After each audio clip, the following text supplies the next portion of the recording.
نحمده ونصلي على رسوله الكريم اما بعد فاعوذ بالله من الشيطان الرجيم بسم الله الرحمن الرحيم رب اشرح لي صدري ويسر لي امري واحلل عقدة من لساني يفقهوا قولي۔ السلام علیکم ورحمۃ اللہ وبرکاتہ۔ ناظرین، پروگرام دعا کیجیے کے ساتھ آپ کی خدمت میں حاضر ہیں۔ آج ہم انشاءاللہ اولاد کے لیے کی جانے والی دعاؤں کے بارے میں بات کریں گے کہ قرآن و سنت میں ہمیں اس بارے میں کیا رہنمائی ملتی ہے۔ دعا ایسی چیز ہے جو انسان کی تقدیر کو بدل دیتی ہے۔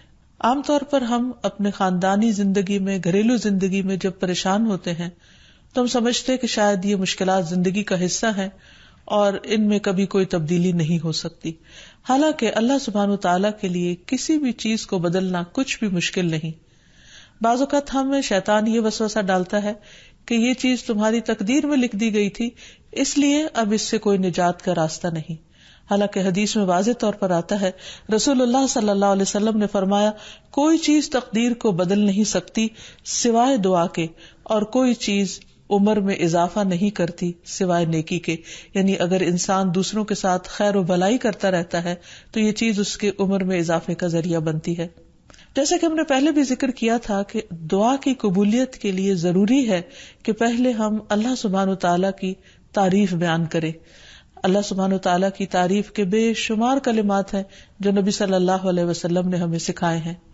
ان میں سے ایک یہ بھی ہے، مصعب بن سعد اپنے والد سے روایت کرتے ہیں کہ ایک اعرابی رسول اللہ صلی اللہ علیہ وسلم کی خدمت میں حاضر ہوا اور عرض کیا کہ یا رسول اللہ، مجھے ایسا کلام سکھائیں جسے میں پڑھتا رہوں۔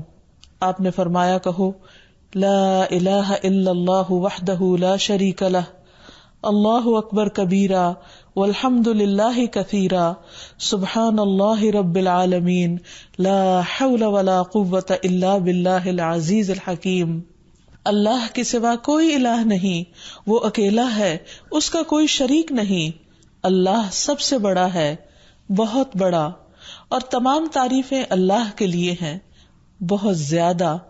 پاک ہے اللہ جو تمام جہانوں کا رب ہے، نہیں کوئی برائی سے بچنے کی ہمت اور نیکی کرنے کی قوت سوائے اللہ کے جو بہت زبردست حکمت والا ہے۔ اولاد کے لیے بھی ہمیں قرآن و سنت میں دعائیں سکھائی گئی ہیں اور ان کا بھی اہتمام کرنا چاہیے۔ انسان اپنی زندگی میں اپنی بہترین کمائی اپنی اولاد ہی کو سمجھتا ہے، اور انسان اپنی زندگی کا بہترین سرمایہ اپنی اولاد پر خرچ کرتا ہے، اور اپنے بعد بھی ان کے لیے ہر طرح کی راحتیں اور نعمتیں چھوڑ کر جانا چاہتا ہے۔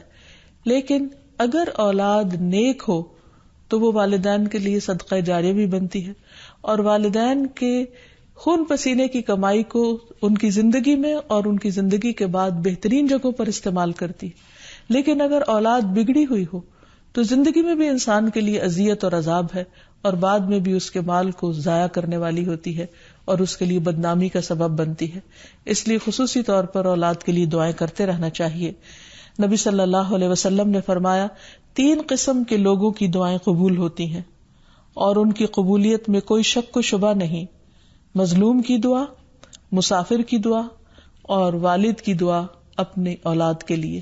یعنی جب باپ اپنے بچوں کے لیے دعا کرتا ہے تو وہ دعا بھی قبول ہوتی ہے۔ اسی طرح نبی صلی اللہ علیہ وسلم نے اس بات سے بھی منع کیا کہ کوئی اپنی اولاد کے خلاف دعا کرے یا اس کو بد دعا دے، کیونکہ وہ بھی قبول ہو جاتی ہے اور پھر انسان کے لیے پریشانی کا باعث بنتی ہے۔ اس سلسلے میں نبی صلی اللہ علیہ وسلم نے فرمایا، اپنی اولاد کو بد دعا نہ دو، ایسا نہ ہو کہ وہ اللہ کی طرف سے قبولیت کی گھڑی ہو اور وہ تمہارے لیے قبول کر لے، اور اگر انسان کی ایسی دعا قبول ہو جائے تو پھر انسان کے لیے سخت پریشانی کا باعث ہو سکتی ہے یہ بات۔ پھر اسی طرح یہ ہے کہ اگر کسی کی اولاد نہ ہو تو اس کے لیے بھی دعا سکھائی گئی ہے، اور وہ دعا ابراہیم علیہ السلام کی دعا ہے، جس میں وہ کہتے ہیں، رب ہب لی من الصالحین، اے میرے رب مجھے نیک اولاد عطا فرما، صالح لوگوں میں سے عطا فرما۔ فبشرناہ بغلام حلیم، تو ہم نے اسے ایک بردبار بیٹے کی بشارت دی۔ یعنی اللہ سبحانہ وتعالیٰ نے ان کی دعا سن لی، اور یہ دعا بہت عرصے کے بعد سنی گئی تھی، لیکن بہرحال سن لی گئی۔ ابراہیم علیہ السلام اللہ کے دوست تھے اور مستجاب الدعوات تھے، ان کی دعائیں قبول ہوتی تھی۔ لیکن یہاں یہ بات بھی پتہ چلتی ہے کہ دعا کی قبولیت کا مطلب یہ نہیں کہ جس وقت انسان منہ سے کوئی بات نکالے اسی وقت پوری ہو جائے. اس کی پورے ہونے میں بعض اوقات کئی سال گزر سکتے ہیں، جیسے ہم دیکھتے ہیں یوسف علیہ السلام کے واقعے میں، ابراہیم علیہ السلام اور دیگر پیغمبروں کے سلسلے میں. اور پھر ہم اس بارے میں یہ بھی دیکھتے ہیں کہ جس طرح ابراہیم علیہ السلام کی دعائیں قبول ہوئی تو انہوں نے اپنے رب کا اس پر شکر بھی ادا کیا اور فرمایا الحمدللہ الذی وہب لی علی الکبر اسماعیل و اسحاق ان ربی لسمیع الدعاء، کہ اللہ کا شکر ہے جس نے مجھے بڑھاپے میں اسماعیل اور اسحاق جیسی اولاد دی، بلا شبہ میرا پروردگار دعائیں سننے والا ہے. اور حقیقت یہ ہے کہ اللہ تعالیٰ پیغمبروں کی بھی سنتا ہے اور پیغمبروں کے علاوہ باقی لوگوں کی بھی دعائیں سنتا ہے. اس لیے اولاد کی طرف سے کبھی بھی مایوس نہیں ہونا چاہیے، نہ ہونے کی شکل میں بھی اور ہونے کے بعد ان کی نیکی اور خیر اور بھلائی کے سلسلے میں بھی. اور اس میں ہم دیکھتے ہیں کہ زکریا علیہ السلام کی بھی اولاد نہیں تھی تو وہ بھی بڑھاپے تک مایوس نہیں ہوئے اور دعا مانگتے رہے. اور اس سلسلے میں آتا ہے کہ وہ جب دعا مانگتے تو کہتے رب ہب لی من لدنک ذریۃ طیبہ انک سمیع الدعاء، کہ اے میرے پروردگار تو مجھے اپنے پاس سے نیک اور پاکیزہ سیرت اولاد عطا فرما، تو ہی دعا کا سننے والا ہے. یعنی پیغمبر ہمیشہ صرف اولاد کی دعا نہیں کرتے بلکہ نیک اولاد کی دعا کرتے ہیں. اولاد کا ہونا اللہ سبحانہ وتعالیٰ کا ایک بہت بڑا انعام اور بندے پر بہت بڑا احسان ہے. اسی لیے ہم دیکھتے ہیں کہ اولاد انسان کے لیے اگر نیک ہو تو راحت، رحمت، آرام اور چین اور آنکھوں کی ٹھنڈک کا ذریعہ ہوتی ہے. نبی صلی اللہ علیہ وسلم حضرت حسن اور حسین کو اپنے پھول کہا کرتے تھے کہ یہ دونوں میری دنیا کے پھول ہیں. ایک اور حدیث سے ہمیں پتہ چلتا ہے کہ اولاد انسان کی بہترین کمائی ہے.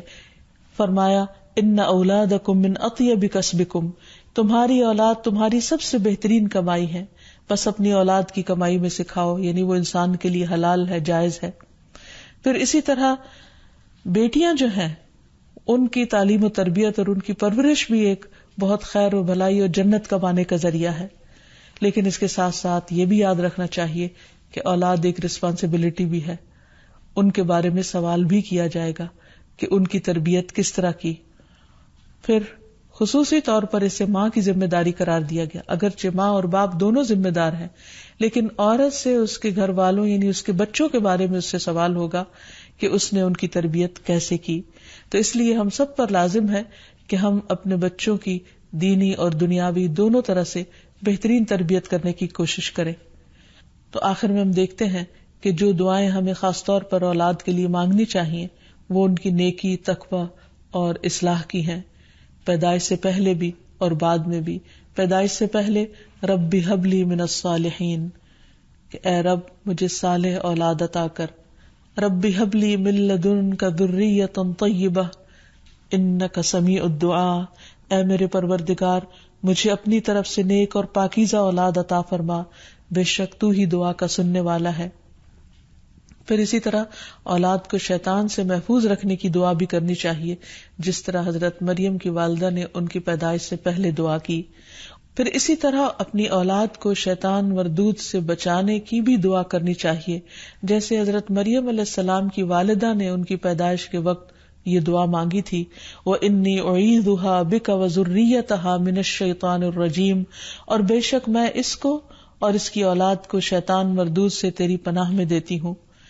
پھر اسی طرح ایسی اولاد مانگنی چاہیے کہ جو انسان کے لیگیسی کو آگے لے کر چل سکے اور اس کے علمی ورثے کو سنبھالنے والی ہو، جیسے زکریا علیہ السلام نے دعا کی تھی. پھر اسی طرح اولاد کے اللہ تعالیٰ کے راستے میں قبول ہونے کی بھی دعا کرنی چاہیے، جیسے حضرت مریم کی والدہ نے ان کے لیے دعا کی تھی کہ ربی انی نذرت لک ما فی بطنی محررا فتقبل منی، کہ اے میرے رب بے شک میں نے تیرے لیے اس کی نظر مانی ہے جو میرے پیٹ میں ہے کہ میں آزاد چھوڑ دوں گی، سو مجھ سے قبول فرما، بے شک تو سب کچھ سننے سب کچھ جاننے والا ہے. پھر اسی طرح اولاد کی دینی دنیاوی ضروریات پوری کرنے کی بھی دعا مانگنی چاہیے، جیسے ابراہیم علیہ السلام نے دعا کی تھی اے ہمارے پروردگار، میں نے اپنی اولاد کے ایک حصے کو تیرے قابل احترام گھر کے پاس ایسے میدان میں لا بسایا جہاں کوئی کھیتی نہیں، تاکہ وہ نماز قائم کریں۔ پروردگار، بعض لوگوں کے دلوں کو ان کی طرف مائل کر دے، انہیں کھانے کو پھل مہیا فرما، توقع ہے کہ یہ شکر گزار رہیں گے۔ اسی طرح ابراہیم علیہ السلام نے اپنی اولاد کے کھانے میں برکت کی دعا کی، اللہم بارک لہم فی اللحم والماء، اے اللہ ان کے گوشت اور پانی میں برکت نازل فرما۔ پھر اسی طرح اولاد کی فرما برداری کی بھی دعا کرنی چاہیے، ربنا وجعلنا مسلمین لک ومن ذریتنا امۃ مسلمۃ لک وارنا مناسکنا وتب علینا انک انت التواب الرحیم۔ اے ہمارے پروردگار، ہم دونوں کو اپنا فرما بردار بنا لے اور ہماری اولاد میں سے ایک جماعت پیدا کر جو تیری فرما بردار ہو، اور ہمیں اپنی عبادت کے طریقے بتلا اور ہماری توبہ قبول فرما، بے شک تو بڑا توبہ قبول کرنے والا اور نہایت رحم فرمانے والا ہے۔ پھر اسی طرح اولاد کی اصلاح کی دعا کرنی چاہیے، رب اوزعنی ان اشکر نعمتک التی انعمت علی وعلی والدی وان اعمل صالحا ترضاہ واصلح لی فی ذریتی انی تبت الیک وانی من المسلمین۔ اے میرے پروردگار، مجھے توفیق دے کہ میں تیرے اس احسان کا شکر ادا کروں جو تو نے مجھ پر اور میرے والدین پر کیا، اور یہ بھی کہ میں ایسے اچھے عمل کروں جو تجھے پسند ہو، اور میری خاطر میری اولاد کی اصلاح کر، میں تیرے حضور توبہ کرتا ہوں اور بلا شبہ میں فرما بردار ہوں۔ اسی طرح اولاد کی نماز قائم کرنے کی دعا کرنی چاہیے، رب اجعلنی مقیم الصلاۃ ومن ذریتی ربنا وتقبل دعا ربنا اغفر لی ولوالدی وللمؤمنین یوم یقوم الحساب۔ اے میرے رب، مجھے بھی اور میری اولاد کو بھی نماز قائم رکھنے والا بنا، پروردگار میری یہ دعا قبول فرما۔ اسی طرح اولاد کے شرک سے بچنے کی دعا کرنی چاہیے، وَجْنُبْنِي وَبَنِيَّ أَن نَعْبُدَ الْأَصْنَامَ، اور مجھے بھی اور میری اولاد کو بھی اس بات سے بچائے رکھنا کہ ہم بتوں کی عبادت کریں۔